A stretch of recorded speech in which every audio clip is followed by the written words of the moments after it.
ములుగు జిల్లా Jakaram police training సెంటర్లో వార్షిక క్రీడల ముగింపు వేడుకల్లో మంత్రి సీతక్క పాల్గొన్నారు. పోలీస్ క్రీడల్లో గెలుపొందిన విజేతలకు మెడల్స్, షీల్డ్స్ ప్రదానం చేశారు. ఎస్పీ షెబరిస్ పోలీస్ సిబ్బందితో కలిసి పలు క్రీడల్లో మంత్రి సీతక్క పాల్గొన్నారు. అనంతరం క్రీడా పోటీల్లో గెలుపొందిన వారికి ట్రోఫీలు, పతకాలను మంత్రి అందజేశారు.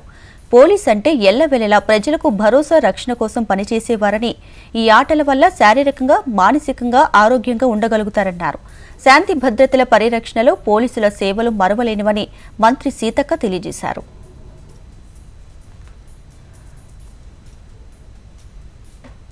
పోలీస్ అంటే మరి protection of people, protection for people, ఇది ఫస్ట్ మీ బాధ్యత. ఆ డ్యూటీలోకి వచ్చినప్పుడు పబ్లిక్ ప్రొటెక్షన్ ఈజ్ ఇంపార్టెంట్. దానికోసం కావాల్సినటువంటి శాంతియుతమైనటువంటి పీస్ఫుల్ వాతావరణాన్ని మనం క్రియేట్ చేయాలంటే ఎప్పుడు కూడా ఒక టెన్షన్ ఉన్నప్పటికీ కూడా మరి ఇతరులకు శాంతియుత వాతావరణాన్ని మాత్రం కల్పించాల్సిన బాధ్యత ఉంటుంది. పోలీస్ అంటే ఒక భరోసా, ఒక బాధ్యత, ఒక ప్రొటెక్షన్, ఒక శాంతి వాతావరణాన్ని క్రియేట్ చేసేటువంటి కర్తలుగా మీరు ఈ డ్యూటీలో ఉన్నారు.